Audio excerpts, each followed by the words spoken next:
was just like bad since 2008 and then just became good later. I think he's been around since the doc. Maybe a little after. I also just think that, like, some people when they say, like, yeah, I started playing in 2016 or whatever, it's like, you don't know how much when they actually started taking it seriously. Yeah, true. Are you saying that they might have been playing younger and they just weren't serious about it? Yeah, 'cause I think KoDoRiN has been around for a long time, and obviously the last couple of years is when he's been starting to, but he just might not have been taking it as seriously or putting as much time into it. That's possible. I would argue this not KoDoRiN's situation just because of how serious he is as a competitor, but I could be wrong. He's just a big studier of his own gameplay to understand what he's doing wrong and kind of have. I think his big benefit is he's sort of a master of game plans, is the way I feel about KoDoRiN. Right? Not like you even look at him. It's not like he's got like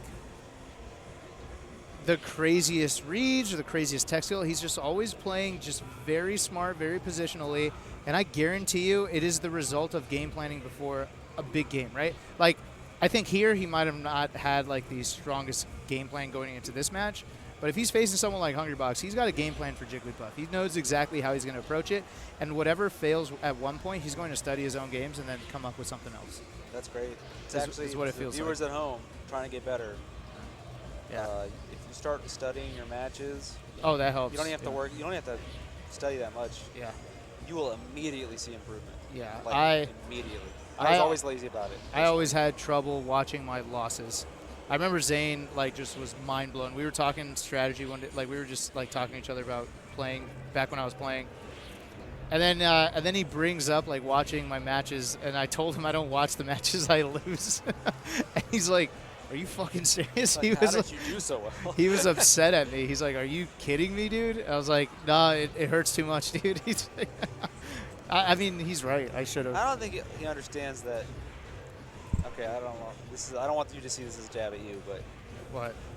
The game is so old that it is now at a point where you have to be the type of person with a certain level of discipline to get to the top. Yeah, you have to. I agree. You have to put your all into it. Yeah.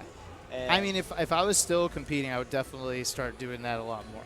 Yeah. I tried. It just hurts. It hurts a lot. Well, it's just there's different types of discipline, and it's just hard sometimes. Like, you want to play the game. You know, it's like you got to tell your brain to shut up and spend 30 minutes looking at a VOD of yourself getting destroyed. Yeah, that's what he does. That's why Zane is oftentimes somebody who loses and then finds a way to win after. Like, eventually he gets close to figuring you out. And I think a lot of people get overwhelmed when they think about that, but it's like you really only have to spot one bad habit. Yeah. And then just work on it. Yeah. Work on it for a week. And so KoDoRiN is the type of Marth that will look through his own games and come up with better game plans. Just ideas that work, right? Obviously, you can't plan for everything in a melee match, but you can decide that, okay, this person's strength comes from getting my back in the corner a lot. So what I have to do is I have to fight for center a whole lot more, so my game plan is going to just, focus on maintaining center once I get it. And just having that perspective and just focusing on that and making sure that you're putting everything into maintaining center, it changes things, right? Like, you don't have to know exactly how you're going to do it, but if you're thinking about it, you're not going to let it slip. You're going to notice when you're losing center, and you've already told yourself that holding center is how you're going to win this game. Yeah. So game plans are effective. They're not super complicated. Yeah. They don't have to be super complicated. They just have to be an idea that you can stick to, and you want it to be simple because this game is just a mess. It's so complicated. You got so many things to worry about. You don't want your game plan to be yet another thing bogging you down. You want it to be something that's helping you out. All the other missing pieces are stuff you gain over experience. Yeah. Not something you're supposed to be actively thinking about. Right. You can't think about everything. No. You got to play the game. You got to get in the zone. Yes. So, yeah, just reminding yourself. You know what's one thing I always have to remind myself? You're going to think I'm a total scrub. Oh, that was right. You're going to think I'm this biggest scrub What's in that? the world. Look at your opponent. You have to remind yourself of your opponent? To look at them instead of my own character. I have severe ADHD, and every time, it's the one thing I tell myself, Calvin, you need to look at your opponent. You stop looking at your character. And obviously, I play 800 times better when I do it. And it's such a simple thing, and it's so frustrating. I mean, Spark. There was a tweet or something. Spark, the Sheik player, just admitted, it's like, oh wow, I never thought to look at my opponent this whole time, and it makes sense that he was somebody who never looked at his opponent, because at Smash the Record, the charity tournament that nobody was trying at, he absolutely tryharded it and destroyed everyone. So I strongly feel that he never saw that his opponents were just having a good time. He was chain grabbing, he was edge guarding perfectly on like Mute City. Problem with that, like, though, on is it. if you're not paying attention to your opponent, you play.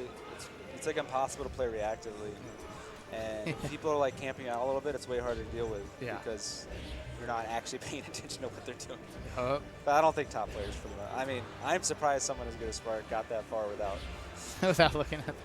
Well, didn't when did this tweet happen? It was like 3 years ago or something. Spark has gotten. Well, no. Well, his results fell off a little bit, but he did move to Pakistan, I believe, for a while. So he's just been out of the consistent practice he used to be getting. Now he's living in Arizona, I believe. That's good practice. So I could see Spark coming back to his old peaks. Now he's still top 30 in the world, so it's like obviously he's still great, but I think at Apex. Yeah, look at that. Like I guarantee.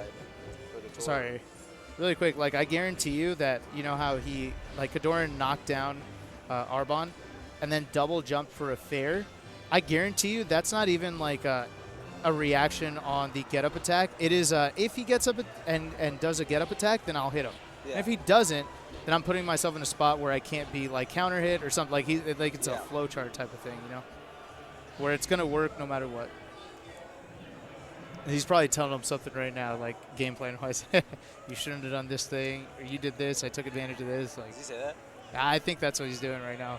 Dang, I would love a player to beat me and then tell me I did wrong. Tell you what you did wrong? It's like I'm beat them next time. Okay. I mean, like, that's a nice thing. I mean, it is. Even though it hurts, it's like they're Remember multi-tournament conditioning when SFAT he went on stream and put out an entire analysis video on how he beat me, and then I used that to beat him the next time. I studied that, dude. I was like, oh, thank you. Thank you, Zach. Oh, no. My content. I need to make content. No. It was real, dude. No, I'm saying him. Oh, he's yeah. Making content. Yeah, oh, yeah. He probably was feeling pressure. He's like, you know what? I got to be a content creator. Let me analyze how I beat Hug.